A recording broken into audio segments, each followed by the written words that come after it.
Cancel former President Trump.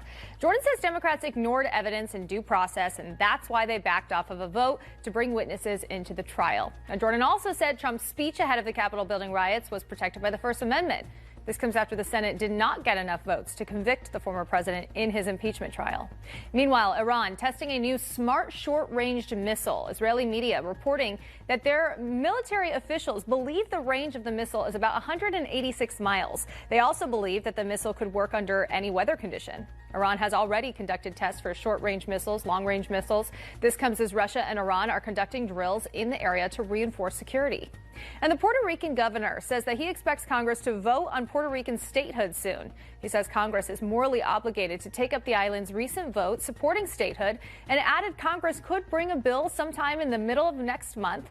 Puerto Ricans narrowly supporting statehood, Biden and other Democrats supporting making Puerto Rico the newest state. Those are just some of the stories we're following, but if you're looking for breaking news, you can head to newsmax.com. Sean. All the chaos that would bring in politics. More senators, more representatives. We'll see if that plays out. Rachel Rowland. Thank you, Rachel. Last week, President Biden rescinded the national emergency declaration on the U.S.-Mexico border that was put in place by former President Trump. This was back in February of 2019. Now, this order will redirect the billions of dollars for the construction of the wall on the southern border. But what does that mean for security of our great nation?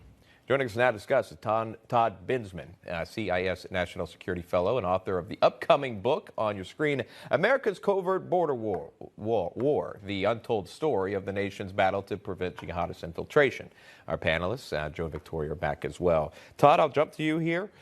Your latest book, set to be released later this month, if I understand that correctly, and it's about American counterterrorism when it comes to the southern border. Tell me more about that, what we can find inside, and maybe your read on what's currently happening with our U.S.-Mexico border.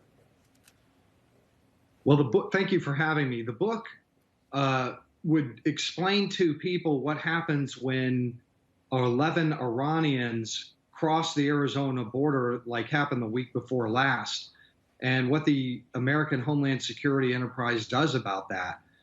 We have migrants coming from Iran all the time. We have migrants coming from the Middle East, from the South Asian countries, and from North Africa, Muslim-majority countries.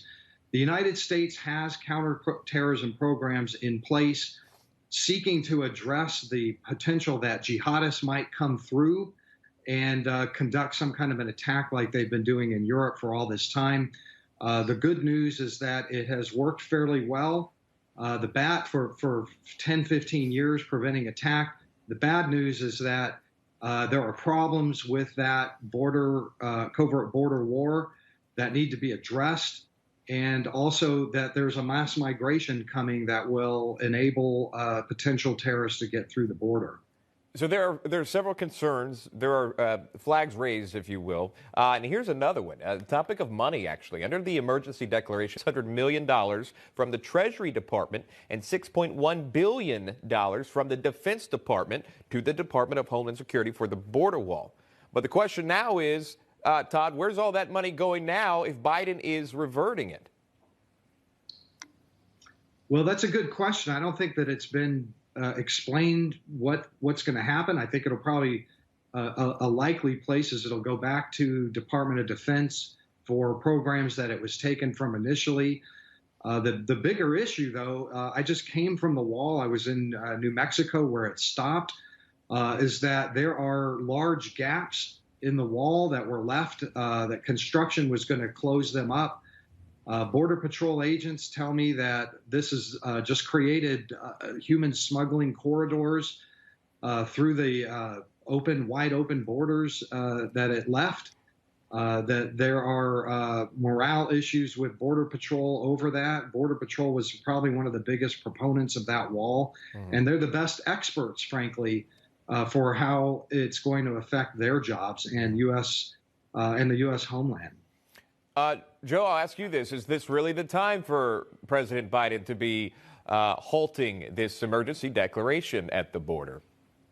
Well, obviously not. To ask the question is to answer it. This is a complete dereliction of duty, abandoning the safety and security of the American people, leaving our border wide open. President Trump's border wall and the upped enforcement has been spectacularly successful in limiting illegal immigration into the United States, preventing human trafficking, lowering the amount of drugs being smuggled into the country, preventing sexual trafficking of young women, to now stop all of that in the name of some left-wing ideology is so ridiculous and dangerous. And it's dangerous not only for the Border Patrol agents who have to deal with it because these people are not being tested for COVID, but it's dangerous for the communities into which they go. This is irresponsible behavior by President Biden. The Biden administration. I disagree with Joe. I rarely do. He says it's left-wing ideology. No, because the left wing loves a wall around the U.S. Capitol when it's protecting them. So there is an exception there for that left-wing ideology. But here's a legal issue. There are contracts that were let. There are people who are hired in reliance and equipment that was purchased. What happens legally for those contracts that have now been violated? I assume that there's going to be some lawsuits over the stopping of the building of the wall. You know, one of the biggest headlines that came out is this plan from the Biden administration to allow 25,000 people seeking asylum into the U.S. after being forced to wait in Mexico while their cases go through the immigration courts. They plan to start slowly, but with 2 border crossings, each processing up to 300 people a day. But then you've got to couple that with the potential of maybe stopping folks from traveling to certain areas domestically, various other states, but and obviously going to different countries internationally. But for some odd reason, I don't want to say odd reason, but for a reason, they will allow these 25,000 migrants through, and that's the beginning plan. I just want to, Todd, I'll get your thought on that and that news. Well, I think we should just be honest about what's happening here. Those migrants who are in Mexico that we're going to be letting through are ineligible for U.S. asylum. The vast majority of them will be turned down for asylum by immigration judges. And when they are turned down, they'll disappear inside the United States. That's really the end game here. This is not about asylum. This is about just letting them all in. And furthermore, they're talking about just like kind of this controlled release of those people into the country. This goes way beyond that. There are massive numbers of migrants that are coming up to the northern Mexican border, and they're just going to cross with or without asylum. They already have been in large groups. We're waving them through to the Greyhound bus station, many of them without any kind of COVID testing. And those people will claim asylum or whatever, but they'll end up living permanently inside the United States. There is no more ICE enforcement on the interior either, so nobody has to worry about ever being deported either. They're all just in. It's an open border. Joe, your thought? Again, I couldn't agree more. This is absolutely outrageous.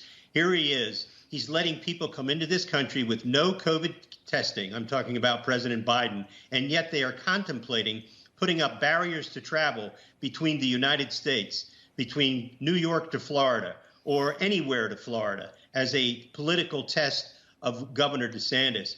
This is utterly outrageous what the Biden administration is doing, and it's dangerous for the American people. They're also trying to turn the border states blue, and by changing election laws, and boy, Florida and Texas and all those states had better be vigilant about their election laws, because they just want these people in and to just have their way, as they do in California. Anyone can vote. It's not checked.